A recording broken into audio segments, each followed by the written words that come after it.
వాక్యాన్ని అనుసరించి నడవాలి. వాక్యమే నాకు సమస్తము, ఆయన ఆధారం అనుకునే వాళ్ళకి ఆయన మాట్లాడుతున్నప్పుడు ఎంతో ధైర్యము, నిబ్రత, నిరీక్షణ వాళ్ళకి ఖచ్చితంగా కలుగుతుంది. ఎవరి పక్షాలు ఉంటాడంటే ఆయన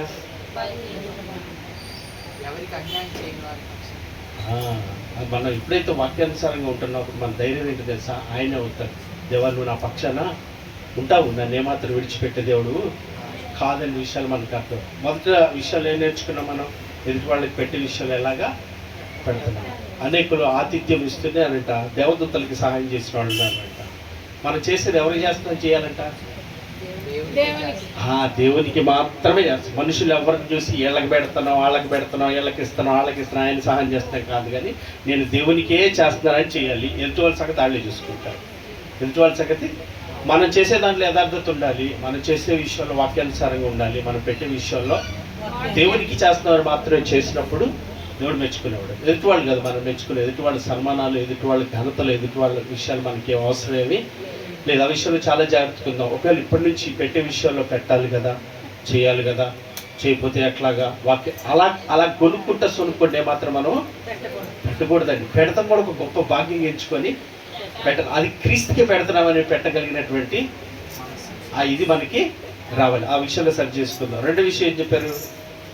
ఎదుటి వాళ్ళతో మాట్లాడేటప్పుడు అతను వినగలిగిన స్థాయిలో ఉన్నాడా, వింటాడా, విని దాన్ని తీసుకుంటాడా లేదా అనే విషయం కూడా తెలుసుకొని మన ఆలోచన జ్ఞానం కలిగి ఏ విషయంలో అయినా, ఏ పరిస్థితుల్లో, ఏ స్థితుల్లోనైనా జ్ఞానం కలిగి మనం ప్రవర్తించే వాళ్ళు ఉండాలి. అంతేగాని నాకు దొరికారు కదా అని కొన్ని చోట్ల స్వార్థ చెప్తూ ఉంటాం. ఎలా చెప్తుంది చెప్పాలి కదా అని దొరికిన అదే వాక్యంలో కూడా పందుల ముందు ఎలా ఉన్నారో కూడా కొంచెం గమనించి ఏ పరిస్థితిలో ఉన్నారో కూడా తెలుసుకొని ఇప్పుడు స్వార్థ చెప్పొచ్చా, చెప్పకూడదా, చెప్పడానికి అనువుగానే ఉన్నారా లేదా అనేది అన్ని అవకాశాన్ని, సందర్భాన్ని కూడా చూసుకొని జాగ్రత్తగా చెప్పేవాళ్ళుగా ఉండాలి. దేవునికి స్తోత్రం. మూడో విషయం నేర్చుకున్నాం. మన అన్యాయం చేయడానికి ఏమాత్రం ఎప్పుడు సాహసమే చేయకూడదండి. ఆలోచనలే మనకి రాకూడదు. సాహసం కాదు, ఆలోచనే మనకి రాకూడదు. దేవుడే చెప్తున్నాడు, పాత నిబంధనలో చెయ్యొద్దన్నాడు, కొత్త నిబంధనలో ఆలోచనలే మీకు రాకూడదంట. అసలు ఆ ఆలోచన అనేది వచ్చిందా దాన్ని చేసిందంతా సమానం. చాలా జాగ్రత్తగా కాపాడుకుంటేనే, ఎంతో భయభక్తులు కలిగి ఉంటేనే ఆ ఆలోచన మనకు అసలుకి మన నాశనానికి కారణం ఏంటంటే ఫస్ట్ ఆలోచనలే. నన్ను అడిగితే నన్ను ఎక్కడ నాశనం చేస్తా తెలిసేవాడు ఆలోచన చెప్పి ఆలోచనలో పడగొట్టి నాశనం చేసే ప్రయత్నం చేస్తాడు. అందుకే ఆలోచనలు రాకుండా ఏమన్నాడు దేవుడు? ప్రతి విషయాన్ని బట్టి దేవునికి కృతజ్ఞతాస్తుతులు చెల్లిస్తూ ప్రతి విషయాన్ని బట్టి దేవుడి సలు ప్రార్థన చేయండి, అప్పుడు సమస్త జ్ఞానం నుంచి దేవుని సమాధానం మీ హృదయములకు ఆలోచనకి ఏం చేస్తాడంట? కావలి ఉంచుతాడంట. అంతే. దేవుడికి స్తోత్రం. ఎవరైతే వాక్యానుసారంగా ఉండాలని ప్రార్థన చేసే వాళ్ళందరి చుట్టూ ఏమేస్తారు తెలుసా?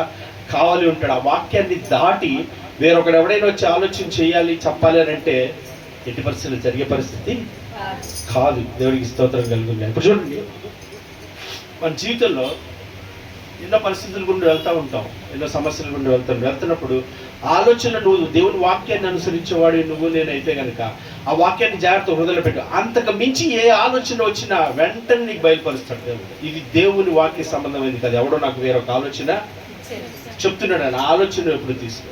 కానీ మనం ఏం చేస్తుంది తెలుసా? బాధలు ఉన్నప్పుడు కుంగిపోయిన మన పరిస్థితులు కాబట్టి వాక్యాన్ని పక్కన పెట్టి సొంత ఆలోచన చేసుకుంటూ వెళ్ళిపోతాం. అలా చేస్తే ఎలా ఉంటుంది, ఇలా చేస్తే ఎలా ఉంటుంది, ఇలా చేద్దాం, అలా సొంత నిర్ణయాలను తీసుకుంటాం. కానీ ఎవరైతే వాక్యానుసారంగా ఉండాలని ప్రార్థన చేసి వాళ్ళు కంచేయబడినప్పుడు దేవుని యొక్క మాటను మాత్రం వారి హృదయంలోకి, ఈ కష్టం వచ్చినా, ఈ బాధ వచ్చినా, ఈ రోగం వచ్చినా, ఈ సమస్య వచ్చిన దేవుడు నాకు ఏదో మేలు చేయడానికి, ఏదో నేర్పించడానికి, నన్ను ఇంకా బలపరచడానికి, ఆయన ప్రేమను తెలుసుకోవడానికి నాకు తెలియజేస్తున్నానని తెలుసుకుంటాం. అలా లేని వాళ్ళు ఏం చేస్తారు? ఎందుకు వచ్చిందో నాకు, ఎందుకు జరుగుతుందో నాకు, ఏంటో ఇది ఈ కొనిగేవాళ్ళుగా సొనిగేవాళ్ళుగా అయిపోతారు. అలా ఉండకూడదండి. దేవుని యొక్క ఆలోచనకు విరుద్ధంగా ఉండి, దేవునికి విరుద్ధంగా ఉండి నువ్వు నేను ఏమీ చేయలేవండి. ఆయన లేకుండా నీ వల్ల నా వల్ల ఏమీ కాదండి. నీవేనా ఆధారం, నీవేనా ఆశ్రయం దేవాన్ని ఆయన ఆనుకొని ఆధారపడితే కృప కలిగిన దేవుడు. అంతకన్నా గొప్ప దేవుడు ఎవరు మనకి లేడు. ఆయనకి అప్పటికి చెప్పబడిన 3 విషయాలతో ప్రార్థన చేద్దాం. ఏకీవించి నేనే ప్రార్థన చేస్తాను. కళ్ళు మూసుకున్నట్లయితే ఏకీవిద్దాం. మహోన్నతుడు ఒక మా గొప్ప దేవ, జీవాధిపతి క్రీస్తునందు నాయన నీకు వందనాలు, స్తోత్రాలు. మా కాపరివి మమ్మల్ని నడిపిస్తున్నందుకు మీకు వందనాలు. జీవాహారం చేత మా ఆత్మలు తృప్తిపరుస్తున్నందుకు మీకు వందనాలు, బలపరుస్తున్నందుకు మీకు వందనాలు నాయన. నీకే స్తోత్రాలు చెల్లిస్తూ చెప్పబడిన ప్రతి మాట నిమిత్తం జాగ్రత్తగా మేము అనుసరించిన నిమిత్తం మాకు సహాయం చేయండి. మనుషుల్ని ఏ రీతిగా డీల్ చేస్తున్నామో నాయన, మీరు పెట్టే విషయంలో, సహాయం చేసే విషయంలో ఎలాగ చేస్తున్నామో, ఎలాగ పెడుతున్నామో, ఆలోచన చేస్తున్నామో మా హృదయంతరంగా ఎరిగిన దేవుడు కనుక మరొకసారి బయలుపరుస్తుండగా, ఒకవేళ నా తండ్రి ఆశించి, స్వలాభమును ఆశించి, నాయన మనుషులు గొప్పను ఆశించి, మనుషుల దగ్గర ఆశించి చేసినట్లయితే నేను నువ్వు ఆలోచనలు అంటే తలంపులు మన నుంచి దూరపరచండి, తొలగించండి. ఈనాటి నుంచి నీకు మాత్రమే చేస్తున్నాము, నీకు మాత్రమే పెడుతున్నావు నాయన అని నిన్ను మాత్రమే మహిమపరచు నిమిత్తం నిన్ను ఎదుటిపెట్టుకొని చేసే కృప మా అందరికీ దయచేయమని నాయన క్రీస్తునందు ప్రార్థన చేస్తున్నాను, వేడుకుంటున్నాను నాయన. మీ పాదాలు చెంత పెడతాను, సహాయం చేయండి. ఎదుటి వాళ్ళతో మాట్లాడేటప్పుడు, సువార్తను ప్రకటించేటప్పుడు, ఆత్మీయ విషయాలు జ్ఞాపకం చేసేటప్పుడు వారు ఏ స్థితిలో ఉన్నారో, వారు ఏ పరిస్థితుల్లో తెలుసుకునేటానికి ఆ సమయ సందర్భంగా మాట్లాడే సమయోచితమైన జ్ఞానం మీరు మాకు దయచేయండి. అంటే జ్ఞానాత్మతో మమ్మల్ని నింపి నడిపించండి. ఆత్మ జ్ఞాన వివేకములకు ఆధారముకు నీ ఆత్మ అయా, బుద్ధి జ్ఞాన సర్వసంపదలు నీ గుప్తంలో నీ ఆత్మ చేత మమ్మల్ని నడిపించబడినట్లుగా సహాయం చేసి ప్రతి స్థలంలో ఎలా ప్రవర్తించాలో, ఎలాగ మాట్లాడాలో, ఎలాగ నిన్ను ప్రకటించాలో, ఎలా నిన్ను మహిమపరచాలో మా అందరికీ నేర్పించండి. అన్యాయం చేసే ఏ ఆలోచన కూడా మాలో రానివద్దు నాయన.